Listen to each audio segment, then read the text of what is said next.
Hello students, welcome in my chemistry class. आज हमें liquid state के बारे में पढ़ना है। जैसा कि हमने पिछली क्लास में आपको सॉलिड स्टेट के बारे में पढ़ाया था, तो आज हम स्टार्ट करने वाले हैं लिक्विड स्टेट। ठीक है, हम क्लासिफिकेशन ऑफ मैटर पढ़ रहे थे जिसमें हमने सॉलिड स्टेट प्रीवियस वीडियो में क्लियर किया था। Today we talk about liquid state. ठीक है, अगर आपने पिछली वीडियोस नहीं देखे हैं, पार्ट 1 पार्ट 2 नहीं देखा है, तो आप इस चैनल पे सर्च करके पार्ट 1 पार्ट 2 देख सकते हैं। ठीक है, and then you will continue part number 3 liquid state. Okay, तो now start this topic liquid state. देखिए, जब हम डिफरेंट टाइप ऑफ स्टेट्स के बारे में पढ़ते हैं, हमें पता है कि मैटर के 3 फिजिकल स्टेट्स होते हैं, सॉलिड, लिक्विड एंड गैस। उसके अलावा भी 2 टाइप्स होते हैं जिनको अगर हम इस चैप्टर को कंप्लीट कर लेंगे तो एक्स्ट्रा टॉपिक में पढ़ेंगे, क्योंकि वो सिलेबस के अंदर नहीं होता है। ठीक है, तो हम लिक्विड स्टेट के बारे में पढ़ेंगे, तो इसको हम कंपेरेटिवली पढ़ेंगे सॉलिड स्टेट के साथ, क्योंकि हम सॉलिड स्टेट की ऑलमोस्ट प्रॉपर्टीज को क्या कर चुके हैं, पढ़ चुके हैं। तो 1 बाय 1 डिस्कस करेंगे इन चीजों को। ठीक, सबसे पहला पॉइंट जो होगा वो intermolecular force of attraction. Intermolecular force of attraction. तो जैसा कि हम पिछली क्लास में इसके बारे में डिस्कस कर चुके हैं, तो यहां पे हम डिस्कशन नहीं करेंगे कि इंटरमोलिक्यूलर फोर्स ऑफ अट्रैक्शन होता क्या है। अभी हम बस इसको लिक्विड स्टेट के अंदर अप्लाई करने वाले हैं। ठीक है, जैसे हमने सॉलिड स्टेट में पढ़ा कि सॉलिड स्टेट के जो पार्टिकल्स होते हैं उनके बीच में इंटरमोलिक्यूलर फोर्स ऑफ अट्रैक्शन बहुत ज्यादा होता है, मैक्सिमम होता है। उनके पार्टिकल्स क्लोजली बाइंड होते हैं और वो फ्रीली मूव नहीं कर पाते हैं। ठीक, लेकिन जब हम बात करते हैं लिक्विड स्टेट की, या हम लिक्विड स्टेट की कैटेगरी क्यों बनाते हैं, क्योंकि हमने कुछ ऐसे भी मैटर को देखा है जिन मैटर के अंदर पार्टिकल्स फ्रीली मूव कर सकते हैं, और जब पार्टिकल्स के अंदर फ्री मूवमेंट है तो हम यही सोचेंगे कि उनके अंदर जो इंटरमोलिक्यूलर फोर्स ऑफ अट्रैक्शन होगा वो कम होगा। ठीक है, तो this state of matter have lower intermolecular force of attraction than solid state. कि जो सॉलिड स्टेट है उससे कम जब इंटरमोलिक्यूलर फोर्स ऑफ अट्रैक्शन होने लगता है तो वो केस किसका बनता है, वो स्टेट किसका बनता है, लिक्विड स्टेट का बनता है। ठीक है, अब कहने का मतलब यहां पे ये है कि अगर जैसे मान लीजिए एक हमने स्टेट लिया, कोई सा भी स्टेट, अभी हम वाटर, जो भी हनी, मिल्क, जो भी आपका लिक्विड स्टेट होता है उसी की बात हम यहाँ पे करने वाले हैं। तो सबसे पहला पॉइंट आपको ध्यान रखना है कि जो लिक्विड होता है उस लिक्विड के अंदर जो इंटरमोलिक्यूलर फोर्स ऑफ अट्रैक्शन होता है वो सॉलिड के कंपैरिजन क्या होता है, कम होता है। ठीक है, तभी उसके जो पार्टिकल्स होंगे सॉलिड के रिस्पेक्ट में थोड़ा ज्यादा डिस्टेंस पे होंगे। ठीक है, उनके बीच की जो डिस्टेंस होगी वो क्या होगी, कम होगी। जैसा हम पिछली क्लास में भी बताए थे कि डिस्टेंस जैसे जैसे बढ़ता जाता है इंटरमोलिक्यूलर फोर्स ऑफ अट्रैक्शन कम होता जाता है। ठीक वैसे ही जब पार्टिकल्स के बीच के स्पेसेस बढ़ते जाएंगे तो वो स्टेट चेंज होगा। अगर बहुत ज्यादा इंटरमोलिक्यूलर फोर्स ऑफ अट्रैक्शन है तो वो सॉलिड स्टेट, उससे कम है तो लिक्विड स्टेट, जो कि अभी हम पढ़ रहे हैं। तो लिक्विड स्टेट के जो पार्टिकल्स होंगे वो सॉलिड के कंपैरिजन क्या होंगे, ज्यादा दूर होंगे, उनके बीच में स्पेस क्या होगा, ज्यादा होगा। ठीक है, इतनी बात अब आपको समझ में आ गई होगी कि हम यहाँ पे कैसे पढ़ने वाले हैं। ठीक है, तो ये आपका पहला पॉइंट हो जाएगा कि intermolecular force of attraction is less than solid state. Solid state के कंपैरिजन में जो फोर्स ऑफ अट्रैक्शन होता है वो कम होता है, जिसकी वजह से उसके पार्टिकल्स थोड़े दूर दूर होते हैं। ठीक, दूसरा पॉइंट हम यहां पे डिस्कस करेंगे शेप एंड वॉल्यूम। ठीक,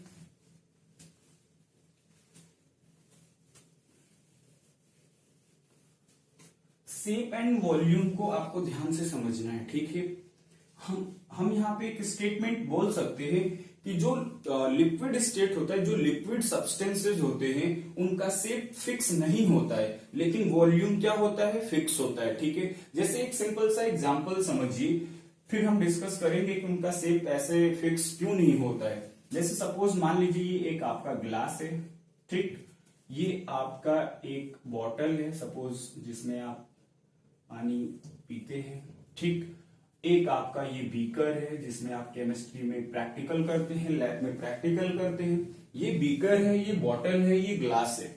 आपने 1 लीटर बॉटल लिया, 1 लीटर वाटर लिया, ठीक, 1 लीटर वाटर लिया। जब आप इस 1 लीटर वाटर को इस ग्लास के अंदर रखेंगे तो उस वाटर का जो शेप होगा वो ग्लास के शेप जैसा हो जाएगा, ठीक। जब आप उस 1 लीटर वाटर को बॉटल के अंदर रखेंगे तो वो उसके शेप जैसा हो जाएगा। जब आप इस वाटर को बीकर में रखेंगे तो वो बीकर के शेप में कन्वर्ट हो जाएगा, ठीक है। तो यानी कि अगर हम डिफरेंट टाइप के कंटेनर्स के अंदर जिस किसी भी स्टेट ऑफ मैटर को रखते हैं और उसका शेप चेंज हो जाता है, हम उसको कहते हैं कि वो कौन सा स्टेट हो सकता है, लिक्विड स्टेट। लेकिन जो उसका वॉल्यूम है वो क्या होता है, फिक्स होता है। ये नहीं कि हमने इसके अंदर रखा तो वॉल्यूम 1 लीटर से 2 लीटर हो जाएगा, इसके अंदर रखा तो वो 1 लीटर से कम हो जाएगा, ये नहीं। डिफरेंट कंटेनर्स के अंदर भी रखेंगे तो भी उसका वॉल्यूम क्या होगा, उतना ही रहेगा। तो हम कहेंगे सेकेंड पॉइंट में कि the shape of liquid state is not fixed but there volume is fixed. Clear है इतनी बात। इसके बाद हम समझते हैं कि उसका शेप क्यों चेंज हो जाता है, ठीक है। वॉल्यूम तो खैर इस पे डिपेंड करता है, उतनी जितनी क्वांटिटी होगी, ठीक है। शेप क्यों चेंज हो जाता है, तो शेप इस वजह से चेंज हो जाता है कि अभी हमने पढ़ा कि इनके पार्टिकल्स के बीच में जो इंटरमोलिकुलर फोर्स ऑफ अट्रैक्शन होता है वो कम होता है, क्योंकि इनके पार्टिकल्स थोड़े दूर दूर होते हैं। तो जब इनके पार्टिकल्स दूर दूर होंगे तो उनके अंदर एक मोशन होगा और उस मोशन की वजह से, उस फ्री मोशन की वजह से वो अपने इस पोजीशन को क्या करते रहते हैं, बदलते रहते हैं। और जब उन पार्टिकल्स की पोजीशन बदलेगी उस स्टेट के अंदर तो उनका शेप भी क्या हो जाएगा, चेंज हो जाएगा। तो that is the reason if anybody ask you कि why the liquid change their shape, तो that's why because the intermolecular force of attraction is less, that's why their particles freely move। और जब freely movement होगा तो फिर हम कहेंगे कि उसका शेप क्या हो सकता है, चेंज हो सकता है, ठीक है। आप अदर एग्जांपल्स देखेंगे, जैसे हनी है, हनी उतना तेज मतलब फ्लो नहीं करता, उतनी तेजी से शेप नहीं चेंज करता, क्योंकि उसके पार्टिकल्स में थोड़ा सा कम मूवमेंट होता है, ठीक है। मिल्क है, वाटर है, तो वो तेजी से फ्लो करते हैं, तेजी से उनकी टेंडेंसी होती है फ्लो करने की, ठीक है। तो ये था आपका शेप एंड वॉल्यूम। इसके बाद हम बात करते हैं डेंसिटी की, ठीक है, किसकी, डेंसिटी की। तो जैसा कि मैंने पिछली क्लास में आपको बताया था कि डेंसिटी का फॉर्मूला होता है मास ओवर वॉल्यूम, ठीक। तो यहां पे क्या देखा जाता है कि आप सपोज मान लीजिए, थोड़ा सा टेक्निकल चीज आप यहां पे समझने की कोशिश करिए कि हम अगर वॉल्यूम 1 सेंटीमीटर क्यूब लेते हैं, 1 सेंटीमीटर क्यूब लेते हैं, ठीक है। 1 सेंटीमीटर क्यूब हमने वॉल्यूम ले लिया, ठीक। अब मैंने कहा कि इस 1 सेंटीमीटर क्यूब में हम अगर कोई सॉलिड सब्सटेंस रखेंगे तो उस सॉलिड सब्सटेंसेस के पार्टिकल्स क्या होंगे, बहुत नजदीक नजदीक होंगे।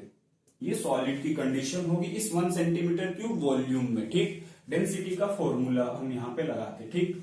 अगर हम कोई लिक्विड लेते तो हमने पढ़ा कि लिक्विड के पार्टिकल्स थोड़े दूर दूर होते, तो जब दूर दूर पार्टिकल्स होंगे तो इस तरीके की सिचुएशन क्रिएट होगी, उनके बीच में स्पेस ज्यादा होगा, वो ज्यादा वॉल्यूम ऑक्युपाई करेंगे, लेकिन मास क्या होगा, कम होगा, क्योंकि वो ज्यादा दूर दूर है। तो इन दोनों केसेस में आप देखोगे कि जो पार्टिकल्स क्लोजली पैक्ड होंगे वो ज्यादा नंबर्स में उतने वॉल्यूम में प्रेजेंट होंगे, जबकि जिनके बीच में स्पेस होगा वो उतने वॉल्यूम में कम होंगे। तो जिनका क्वांटिटी ज्यादा होगा उसका मास भी ज्यादा होगा, और डेंसिटी डायरेक्टली प्रोपोर्शनल होता है किसके, मास के। तो जब डेंसिटी मास ज्यादा होगा तो डेंसिटी ज्यादा होगी, जब मास कम होगा तो डेंसिटी कम होगी। तो सॉलिड में हम कहेंगे कि डेंसिटी ज्यादा इस वजह से होती है कि उसका मास ज्यादा होता है। लिक्विड में हम देखते हैं कि उसका मास कम होता है, इस वजह से डेंसिटी क्या होगी, कम होगी। क्लियर है इतनी बात। तो ये ध्यान रखना है। लिक्विड में भी कुछ ऐसे सब्सटेंसेज है जिनकी डेंसिटी वाटर से भी मतलब अदर जो सॉलिड है उनसे ज्यादा होती है, जैसे मरकरी है। तो कुछ एक्सेप्शंस को छोड़ करके एक नॉर्मल केस में अगर देखा जाए तो सॉलिड में डेंसिटी ज्यादा होगी और लिक्विड में उससे कम होगी। जब भी हम पढ़ेंगे कंपेरेटिव पढ़ेंगे, ठीक है।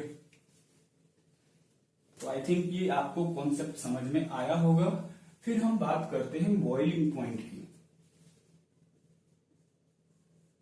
बॉइलिंग पॉइंट, बॉइलिंग पॉइंट होता क्या है? तो बॉइलिंग पॉइंट वो होता है नॉर्मली केस में अगर हम डिफाइन करते हैं, the temperature at which liquid start boil called boiling point, ठीक है। The temperature at which liquid start boil called boiling point, ठीक है। अब आप मेरी बात को जरा ध्यान से समझिएगा कि अगर हमें किसी सब्सटेंस को बॉईल करना है, ठीक है, तो हम उसको क्या प्रोवाइड करेंगे? हीट प्रोवाइड करेंगे। अगर मान लो आपका ये एक सॉलिड है और आपका ये एक लिक्विड है, लिक्विड के पार्टिकल्स में इस तरीके का है, और ये आपका सॉलिड है जिसमें पार्टिकल्स क्या होंगे? बहुत क्लोजली पैक्ड होंगे। ये सॉलिड है और ये लिक्विड है, ठीक। बॉइलिंग पॉइंट का मतलब टेम्परेचर, टेम्परेचर जब हम प्रोवाइड करेंगे इन पे तभी ये बॉइल होंगे, ठीक। अब आप सोचो कि ये बॉइल कैसे होंगे? जब हम इनको टेम्परेचर प्रोवाइड करेंगे तो इनके बीच का जो इंटरमोलिकुलर फोर्स ऑफ अट्रैक्शन है वो ब्रेक डाउन हो जाएगा, वो टूटने लगेगा और तभी जाके वो बॉइल होना स्टार्ट होंगे। जो सॉलिड का इंटरमोलिकुलर फोर्स ऑफ अट्रैक्शन है वो लिक्विड से ज्यादा है, तो अगर हमें बॉइल करना है तो कौन सा ज्यादा जल्दी से बॉइल होना स्टार्ट हो जाएगा? अगर आप मान लीजिए यहाँ पे आयरन है और वाटर है, तो आप खुद एज्यूम कर सकते हैं कि इनमें से कौन सा पहले बॉइल होना स्टार्ट होगा। वाटर कम टेम्परेचर पे बॉइल होना स्टार्ट होगा क्योंकि उसके बीच के जो इंटरमोलिकुलर फोर्स ऑफ अट्रैक्शन है वो वीक है, वो आसानी से टूट जाएंगे। लिक्विड बॉइल करना क्या होगा? स्टार्ट करेगा। लेकिन आयरन के बीच में क्या होगा? फोर्स ऑफ अट्रैक्शन बहुत स्ट्रांग होगा जिसकी वजह से उसके पार्टिकल्स आसानी से अपने फोर्स ऑफ अट्रैक्शन को ब्रेक नहीं करेंगे, तो वो थोड़ा सा नहीं, बहुत ज्यादा टेम्परेचर पे क्या होगा? बॉइल होगा। तो अगर हम यहाँ पे देखते हैं कि जो बॉइलिंग पॉइंट होता है लिक्विड का वो सॉलिड से कम होता है। क्लियर है इतनी बात? इसके बाद हम बात करते हैं कंप्रेसिबिलिटी की।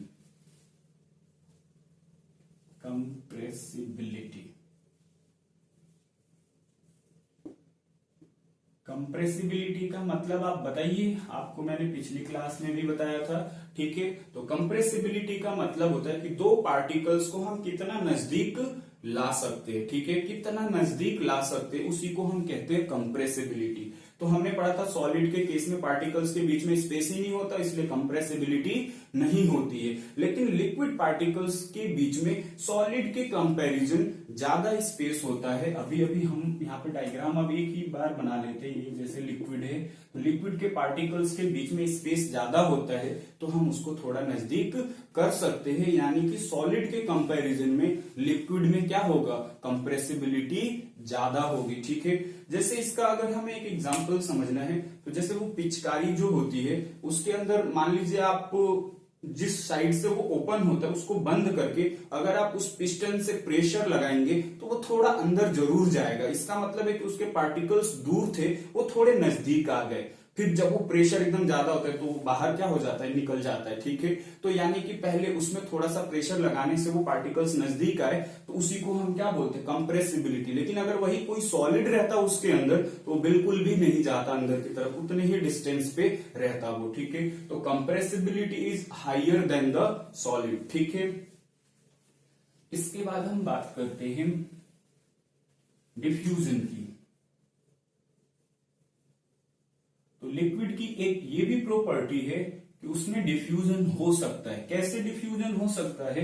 जैसे मान लीजिए डिफ्यूजन मैंने आपको समझाया था फर्स्ट क्लास में, ठीक है, जब हम मैटर की प्रॉपर्टी पढ़ रहे थे।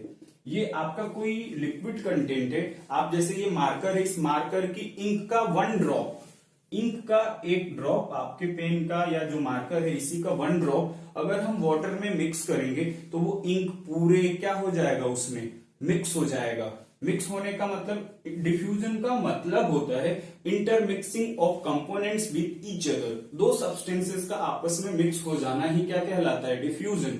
तो जब हमने इंक इसमें डाला तो वो इंक पूरे वाटर को ब्लैक कर देगा या ब्लू कर देगा, जिस भी कलर का होगा, यानी कि उसके पार्टिकल्स उसमें स्प्रेड हो गए होंगे, फैल गए होंगे, उसी को हम क्या कहते हैं, डिफ्यूजन। तो this is a property of liquid कि उसमें हम किसी सब्सटेंस को मिक्स करते हैं तो वो उसमें स्प्रेड हो जाता है। इसका सबसे बेटर एग्जांपल ये है कि जो एक्वेटिक एनिमल्स या प्लांट्स होते हैं उनको सरवाइव करने के लिए ऑक्सीजन गैस की जरूरत होती है। और वो कहाँ पे रहते, फिश अगर है तो वो किसके अंदर रहेगी, पानी के अंदर रहेगी। वो ब्रीदिंग करने बाहर तो आएगी नहीं कि यहाँ आके ब्रीदिंग करे फिर पानी में चले जाए, ठीक है। तो यहाँ पे जो फिश रहती है, उस वाटर, जो आपका वाटर है जहां पे वो फिश है, उसके अंदर कुछ अमाउंट ऑक्सीजन की क्या होती है, डिजोल्व होती है, वो उसके अंदर डिफ्यूज होती है, उसके अंदर मिक्स रहती है, और उसी ऑक्सीजन को वो ब्रीथ करके जो भी एक्वेटिक एनिमल्स या प्लांट्स होते हैं वो सरवाइव करते हैं, ठीक है। क्लियर है इतनी बात। फ्रीजिंग, हम बात करते हैं फ्रीजिंग। फ्रीजिंग का क्या मतलब है, फ्रीजिंग का मतलब आपको पता है कि अगर हम कोई लिक्विड कंपोनेंट ले और उसके टेम्परेचर को कम कर दे तो उसके पार्टिकल्स थोड़े नजदीक आएंगे और उसकी फिजिकल स्टेट क्या हो जाएगी, चेंज हो जाएगी। तो किसी लिक्विड के फिजिकल स्टेट को चेंज करके जब हम उसको सॉलिड में कन्वर्ट कर देते हैं तो उसी को हम क्या कहते हैं, फ्रीजिंग या सॉलिडिफिकेशन। क्या कहते हैं, सॉलिडिफिकेशन। तो ये भी एक प्रॉपर्टी होती है लिक्विड की कि लिक्विड का अगर हम टेम्परेचर डिक्रीज करेंगे तो वो लिक्विड किस में कन्वर्ट हो जाएगा, सॉलिड में, और उस प्रोसेस को हम कहते हैं सॉलिडिफिकेशन, ठीक है। इतनी बात क्लियर है। तो ये तो था आपका लिक्विड स्टेट के बारे में, ठीक है। इसमें एक चीज और हम पढ़ लेते हैं, इवेपोरेशन। इवेपोरेशन हम पूरा डिटेल में भी एक बार पढ़ेंगे, बट ये अभी फिलहाल लिक्विड की एक प्रॉपर्टी है, इसलिए थोड़ी सी बात इसके बारे में बताता हूं मैं। इवेपोरेशन का मतलब ये होता है कि जब किसी लिक्विड से, या आप ऐसे सोचिए कि अगर आपने वाटर यहाँ पे फिल करके रख दिया, ठीक है, आप इसको कुछ टाइम के लिए छोड़ दीजिए तो आप देखेंगे कि जो वाटर का लेवल है वो कम हो गया होगा, यानी कि जो वाटर के पार्टिकल्स होंगे वो कहीं ना कहीं डिसअपियर हुए होंगे, तभी तो वाटर का लेवल डिक्रीज हुआ होगा, ठीक है। तो हम कहते हैं कि किसी लिक्विड को बिना बॉयल किए हुए अगर उसके कुछ पार्टिकल्स वेपर में कन्वर्ट हो जाते विदाउट बॉइलिंग, ठीक है, तो उसी को हम कहते हैं इवेपोरेशन, ठीक है। तो this is property of liquid where the liquid particles converted into vapour without boiling called evaporation. इसके बारे में हम डिटेल में डिस्कस करेंगे, इवेपोरेशन के बारे में। बस ये एक प्रॉपर्टी है लिक्विड की, इसलिए मैंने आपको बता दिया, ठीक है। तो ये आपकी प्रॉपर्टीज हो गई लिक्विड की, जिसको आप कंपैरेटिवली डिस्कस करेंगे किसके साथ, सॉलिड के साथ। और फिर अभी हम गैसियस स्टेट पढ़ेंगे नेक्स्ट वीडियो में, तो उसके अंदर हम फिर तीनों को कंपैरेटिवली डिस्कस करेंगे, ओके।